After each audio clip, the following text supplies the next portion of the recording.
October 23, 1935, 10:15 p.m. Palace Chop House, Newark. Dutch Schultz walked into the restaurant like he owned the world. 20 minutes later, two men walked in behind him. They weren't there to eat. The first bullet hit Schultz's accountant in the head. The second man emptied his gun into the booth. When the smoke cleared, Dutch Schultz was crawling on the floor, gut-shot, begging for his life. He would die 22 hours later, in a hospital bed, never knowing the truth. The men who pulled the triggers were just weapons. The real killer was 300 miles away in Harlem, playing chess while Dutch played checkers. Dutch Schultz had terrorized New York for nearly a decade. He had killed more men than he could count. He had bribed judges, bought politicians, and built an empire on blood and bootleg beer. But on that October night, everything he built came crashing down, and the man who orchestrated his fall never fired a single shot. His name was Ellsworth Raymond Johnson. The streets called him Bumpy. This is the true story of how Bumpy Johnson brought down the most dangerous gangster in New York. To understand how Dutch Schultz ended up bleeding on that restaurant floor, you need to go back 7 years. 1928. Prohibition was in full swing, and Arthur Flegenheimer, a German Jewish kid from the Bronx, had transformed himself into Dutch Schultz. The name came from a notorious gang leader from the previous generation. Young Arthur wanted that same fear, that same respect, and he got it. Dutch Schultz built his empire on illegal beer. While other gangsters fought over whiskey and gin, Dutch cornered the beer market in the Bronx. He was brutal, unpredictable, and absolutely fearless. Men who crossed him disappeared. Men who worked for him got rich. By 1930, Dutch Schultz was pulling in millions every year. He had an army of enforcers, a network of speakeasies, and enough political protection to operate in broad daylight. The newspapers called him the Beer Baron of the Bronx. The police called him untouchable. But Dutch Schultz had a problem. He could see the future, and the future didn't include prohibition. The law was going to change. The easy money was about to dry up. Dutch needed a new empire, and he found one in Harlem. Harlem in the early 1930s was a world unto itself. The Harlem Renaissance had transformed the neighborhood into a cultural capital. Jazz clubs, theaters, restaurants, and businesses lined the streets. But beneath the music and the art, another economy thrived. The numbers racket. It was simple. People bet small amounts, usually pennies or nickels, on a 3-digit number. If your number hit, you won big. For people making $7 a week during the Depression, those pennies represented hope. Maybe today was the day. Maybe this nickel would turn into $50. The numbers racket generated millions of dollars every year. And in Harlem, that money stayed in Harlem. The person who controlled this empire was a remarkable woman named Stephanie St. Clair. They called her Madame Queen. She had arrived from the Caribbean with nothing and built a numbers operation that employed hundreds of people. Black people. In an era when opportunities for African Americans were almost non-existent, Madame Queen provided jobs, provided hope, provided a piece of the American dream. Dutch Schultz looked at all that money and decided he wanted it. The first moves came in 1931. Dutch sent emissaries to Harlem with a simple message: pay tribute or face consequences. Madame Queen refused. She had spent years building her operation. She wasn't about to hand it over to some white gangster from the Bronx. Dutch Schultz was not accustomed to hearing the word no. He responded the only way he knew how: violence. His men started hitting Madame Queen's runners. They robbed collection points. They beat anyone who wouldn't cooperate. A few people ended up dead. The message was clear: submit or die. But Madame Queen was no ordinary operator. She fought back. She went to the newspapers, publicly accusing Dutch Schultz of trying to take over Harlem. She reported his operations to the police. She hired lawyers to harass his businesses. Most importantly, she looked for someone who could match Schultz's violence with violence of their own. She found exactly what she needed in a young man who had recently made a name for himself on the streets. His name was Bumpy Johnson, and he was about to change everything. Ellsworth Raymond Johnson was born in Charleston, South Carolina, on October 31, 1905. Life in the Jim Crow South was brutal for a young black man with pride. Bumpy, as they called him because of a bump on the back of his head, had pride in abundance. He also had a temper that got him into constant trouble. After violent confrontations that made staying in the South dangerous, his family sent him north to Harlem around 1919. He was just a teenager. Harlem shaped Bumpy Johnson into something the South never could have produced. He educated himself, reading Shakespeare and philosophy in the public library. He learned the streets, running numbers, and providing muscle for local operators. He went to prison and came out harder, smarter, more dangerous. By 1932, when Madam Queen came calling, Bumpy Johnson was 26 years old, turning 27 that October. He was known as a man who kept his word, a man who never backed down, a man who thought before he acted. Madam Queen made him a proposition: protect my operation from Dutch Schultz, and I will make you the most powerful man in Harlem. Bumpy accepted. The war between Dutch Schultz and Bumpy Johnson lasted 3 years. It was fought in the streets of Harlem, in back alleys and basement clubs, in police stations and courtrooms. Dutch Schultz had more men, more money, and more political connections. Bumpy Johnson had something else. He had Harlem. When Dutch sent enforcers to intimidate numbers runners, Bumpy made sure those runners were protected. When Dutch's men beat a shopkeeper for not cooperating, Bumpy showed up at the hospital with money for the family. When Dutch bribed a cop, Bumpy found a different cop who hated the Italians and the Jews who ran organized crime. The community closed ranks around Bumpy Johnson. He wasn't just a gangster to them. He was a protector, a man who stood between Harlem and the wolves who wanted to devour it. Dutch Schultz couldn't understand this. In his world, fear was the only currency that mattered. But Bumpy understood something Dutch never grasped. Respect was worth more than fear. Loyalty couldn't be bought. And a community that loved you would die for you. By 1934, Dutch Schultz had achieved a partial victory. Through sheer brutality, he had taken control of most of Harlem's numbers operations. Madam Queen was pushed to the margins. Many of her best people now worked for Schultz. But it was a hollow victory. The war had cost Dutch millions. His men were constantly being picked off. His collectors were robbed.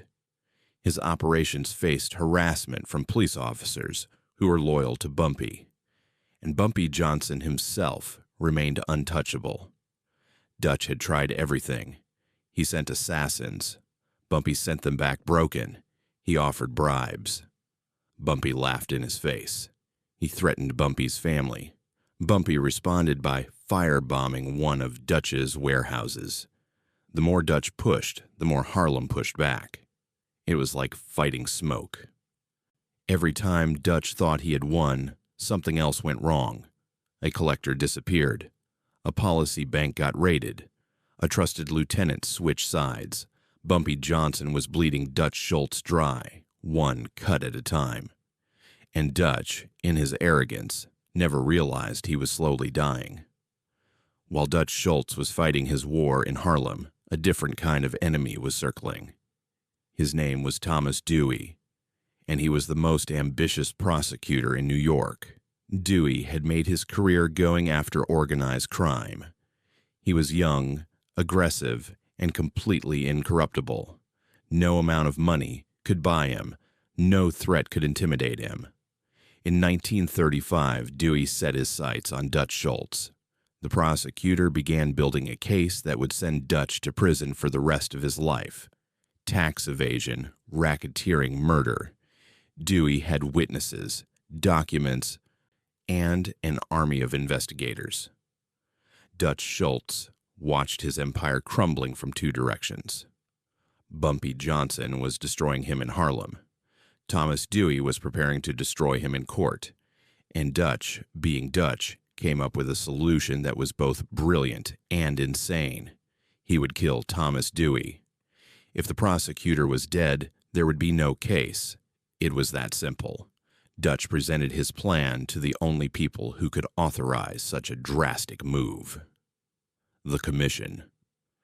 The Commission was the governing body of organized crime in America. It had been established in 1931 by Lucky Luciano after the bloody Castellamarese War that had killed dozens of mobsters. The Commission's purpose was simple: settle disputes peacefully, approve major operations, prevent the kind of chaos that attracted police attention.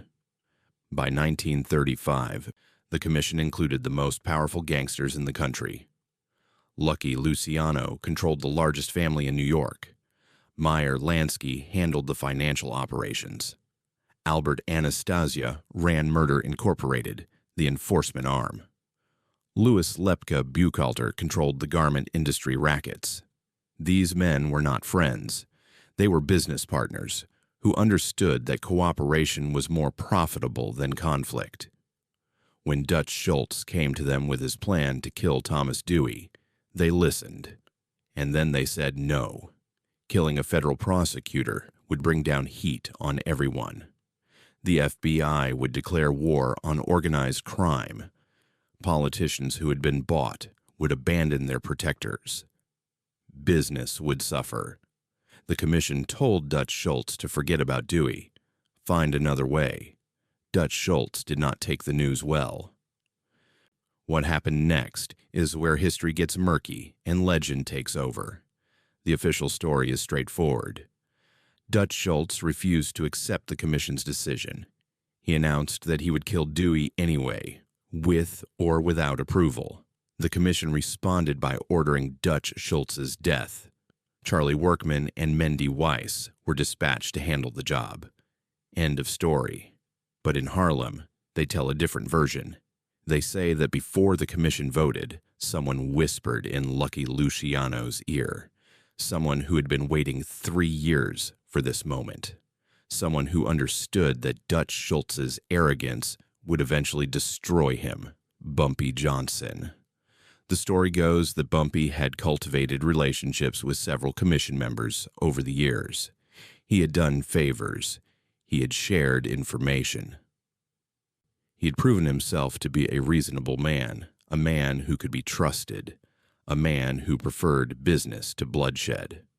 And when Dutch Schultz started talking about killing federal prosecutors, Bumpy made sure the Commission understood exactly how dangerous Dutch had become. Whether this is historical fact or Harlem legend, nobody can say for certain. Whether Bumpy Johnson directly influenced the Commission's decision or simply benefited from Dutch Schultz's self-destruction, the result was the same. In October 1935, the order went out. Dutch Schultz was to be eliminated. The contract went to Murder Incorporated, Albert Anastasia's team of professional killers. Charlie the Bug Workman was chosen to lead the hit. He was a stone-cold killer who had already murdered numerous men for the organization. His partner was Emmanuel Mendy Weiss, equally ruthless and efficient. They spent days surveilling Dutch Schultz, learning his routines, identifying his vulnerabilities.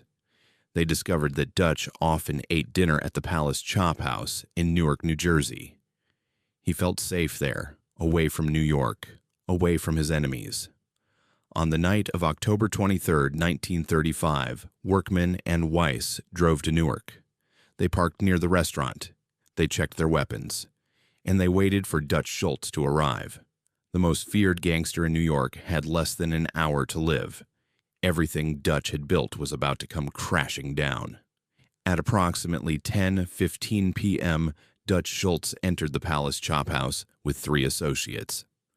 Otto Abadaba Berman was his accountant, a mathematical genius who had figured out how to fix the numbers racket in Dutch's favor. Abe Landau and Bernard Lulu Rosenkrantz were bodyguards, tough men who had killed for Dutch many times. They took their usual booth in the back. They ordered drinks. They talked business. Dutch Schultz excused himself to use the restroom. That's when the door opened. Charlie Workman walked in first. He saw the booth, saw the 3 men sitting there, and opened fire. His first shot hit Abadaba Berman in the forehead, killing him almost instantly. Mendy Weiss followed, spraying bullets across the table. Landau and Rosenkrantz went down, riddled with bullets, but Dutch Schultz wasn't there. Workman moved quickly through the restaurant toward the back. He found Dutch in the men's room, standing at the urinal. Dutch turned, saw the gun, and probably understood in that moment that his life was over. Workman shot him in the abdomen. Dutch Schultz collapsed onto the tile floor, clutching his stomach. The shooters fled into the night. Police arrived within minutes to find a scene of absolute carnage. Abadaba Berman was dead. Abe Landau was dying and would not survive the night. Lulu Rosenkrantz, despite being shot multiple times, was still conscious and refused to identify the attackers, staying true to the code of silence. Dutch Schultz was alive, but barely. The bullet had torn through his intestines, spleen, liver, and stomach. He was rushed to Newark City Hospital, where surgeons worked desperately to save him. For 22 agonizing hours, Dutch Schultz lingered between life and death. His fever spiked dangerously high. He became delirious, speaking in a strange, disconnected stream of consciousness that made no sense. Police stenographers stood by his bedside around the clock, recording every word, hoping he would name his killers. What they got instead was one of the most bizarre documents in criminal history. Dutch Schultz's deathbed ramblings became famous, studied by writers and scholars for decades afterward. The words that poured from Dutch Schultz's dying lips were haunting and incomprehensible. A boy has never wept, nor dashed 1,000 Kim. The sidewalk was in trouble, and the bears were in trouble. French-Canadian bean soup. Please crack down on the Chinaman's friends and Hitler's commander. Doctors attributed the ramblings to fever and delirium, but some who knew Dutch wondered if there was meaning buried in the madness. Was he confessing, warning someone, taking secrets to his grave in coded language nobody would ever know? Dutch Schultz died at 8:35 p.m. on October 24, 1935. He was 33 years old. He never named his killers. He never identified who ordered the hit. He went to his grave with whatever secrets he still possessed. The newspapers covered his death as front-page news across the country. The beer baron of the Bronx was dead, killed in a gangland execution that shocked even hardened New Yorkers who thought they had seen everything. In Harlem, the reaction to Dutch Schultz's death was very different from the rest of New York. There was no mourning for the man who had terrorized their community. There was quiet satisfaction, a sense that justice had finally been served. The man who had murdered their neighbors, stolen their businesses, and tried to crush their spirit was finally gone. And everyone in Harlem knew, or believed they knew, who was really responsible. Not Charlie Workman, who pulled the trigger. Not the commission, who gave the order.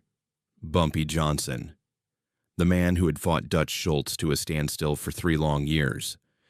The man who had made Dutch's Harlem operation a constant nightmare. The man who understood that patience was the deadliest weapon of all. Whether Bumpy whispered in Luciano's ear or simply waited for Dutch to destroy himself, the result was the same. Bumpy Johnson had won. Dutch Schultz was dead, and Harlem was finally free from the beer baron's grip. The aftermath of Dutch Schultz's death transformed the power structure of New York's underworld completely. His empire was carved up and divided among the Italian families who had sanctioned his murder. Lucky Luciano took the largest share of the spoils, but Harlem was different. Harlem remained in black hands, just as it had been before Dutch tried to take it. Bumpy Johnson emerged from the war as the undisputed king of Harlem's streets. He wasn't just an enforcer anymore. He was a boss in his own right, a man who commanded respect from the most powerful criminals in America. The commission recognized his position and his territory. They made deals with him as an equal rather than trying to eliminate him or absorb his operations. They understood what Dutch Schultz had learned too late. Bumpy Johnson was not a man you could simply remove. He had something that couldn't be bought with money or destroyed with bullets. He had the love and loyalty of his community. Madame Queen Stephanie St. Clair lived to see her greatest enemy destroyed. According to legend, she sent a telegram to Dutch Schultz as he lay dying in the hospital. The message read simply, "As ye sow, so shall ye reap." Whether she actually sent that telegram or the story grew larger in the telling over the years doesn't really matter. The sentiment behind it was real and shared by thousands in Harlem. Dutch Schultz had come to their neighborhood thinking he could take whatever he wanted through violence and intimidation. He had murdered innocent people. He had brutalized families. He had terrorized an entire community. And in the end, he paid for every single act with his life. Madam Queen eventually retired from the numbers business after the war. She married and lived quietly in Harlem for the rest of her days, passing away in 1969. But her legacy lived on through Bumpy Johnson, the man she had chosen to defend her empire when no one else could. The lesson of Dutch Schultz's death was not lost on other gangsters who watched from the sidelines. Violence had its limits. You could kill a man, but you couldn't kill the love people had for their protector.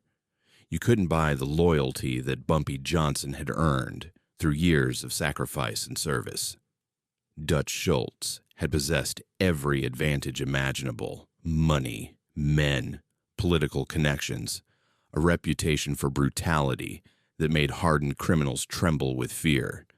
But he lacked the one thing that would have saved his life: wisdom. He didn't understand that some battles cannot be won with bullets alone. He didn't understand that some communities cannot be conquered through fear and violence.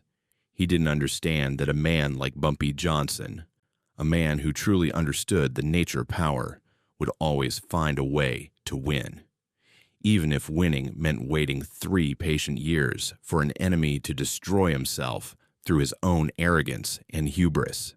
Charlie Workman, the man who shot Dutch Schultz, was eventually caught and brought to justice. He was convicted of murder and served 23 years in prison before being paroled in 1958. He never publicly discussed who ordered the hit or confirmed the commission's involvement. He lived quietly after his release and died in 1989, taking whatever secrets he possessed to his grave. Mendy Weiss, his partner that night in Newark, met a harsher fate. He was executed in the electric chair at Sing Sing Prison in 1944 for a different murder, one of many he had committed for Murder Incorporated over the years. Bumpy Johnson went on to become the most influential black figure in organized crime history. He would negotiate with Lucky Luciano as an equal. He would protect Harlem through the 1940s, the 1950s, and into the 1960s.